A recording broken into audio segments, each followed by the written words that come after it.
మీరే నా కుటుంబమని, మీ చిరునవ్వే నాకు సంతృప్తి కలిగిస్తుందని, రాజకీయాల్లో ఉండి మీకోసం భార్య పిల్లలను వ్యాపారంను పట్టించుకోలేకపోయానని భీమవరం శాసనసభ్యుడు ప్రభుత్వ విప్ గ్రంథి శ్రీనివాస్ అన్నారు.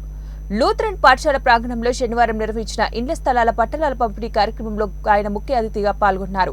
ఈ సందర్భంగా ఆయన మాట్లాడుతూ తన హయాంలోని 100 ఎకరాల భూమిని సేకరించి ప్రజల కోసం వాటిని వినియోగించానన్నారు.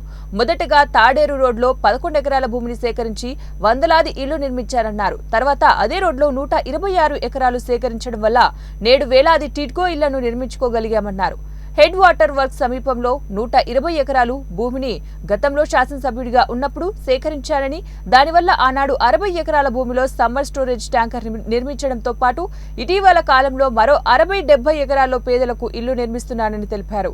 అలాగే తాను పేద ప్రజలకు విద్య, వైద్య సదుపాయాలు కల్పించడానికి బైపాస్ రోడ్లో తమ కుటుంబ సభ్యులతో కలిసి కస్తూరిబా గాంధీ జూనియర్ కళాశాలకు స్థలాన్ని అందించామన్నారు. అలాగే గొల్లవాణి తిప్ప రోడ్లో ఏరియా హాస్పిటల్ నిర్మాణానికి 4 ఎకరాల భూమిని అందించామన్నారు. అక్కడ హాస్పిటల్ నిర్మాణం అవుతుందన్నారు. అలాగే కరోనా కాలంలో కూడా అనేక సేవలు అందించామన్నారు. తాను ప్రజల కోసం భూసేకరణ చేస్తే తనకు ముందు పనిచేసిన ప్రజాప్రతినిధి ప్రభుత్వం చేసే భూసేకరణ పేరుతో రైతుల నుండి భూములను లాక్కున్నారని ఆరోపించారు. ఆయన చేసిన అన్యాయానికి గుర్తుగా గత ఎన్నికల్లో ఆ అభ్యర్థిని ప్రజలు ఆయనను 3వ స్థానంలో ఉంచారన్నారు. తనకు ఏ గ్రేడ్ సర్టిఫికేట్ ఇచ్చారన్నారు. చివరకు పవన్ కళ్యాణ్ కూడా రాజకీయాల్లో ఆరోపణలు తప్ప వ్యక్తిగతంగా తమను విమర్శించలేదని చెప్పారన్నారు. ఆ ప్రజల రుణం తీర్చుకునే భాగ్యాన్ని నాకు కల్పించండి అని చెప్పి అక్కడ రైతులను వేడుకుంటే ఆ రైతులందరూ కూడా ప్రజలకు మంచి జరుగుతుంది కదా అని చెప్పి భూమిని ఇవ్వడానికి సిద్ధపడ్డారు.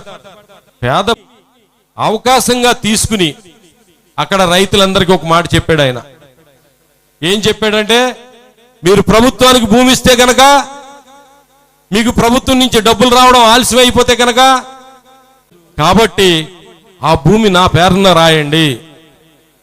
నా పేరున రాస్తే కనుక నేను మీకు డబ్బులు ఇచ్చేస్తాను. మీకు డబ్బులు ఇచ్చేసిన తర్వాత నేను ప్రభుత్వానికి అప్పగిస్తాను. ఇది చెరువు తవ్విస్తాను. భీమవరం మండలం ప్రజలకు ప్రతి ఇంటికి కూడా స్వచ్ఛమైన తాగునీరు అందిస్తాను.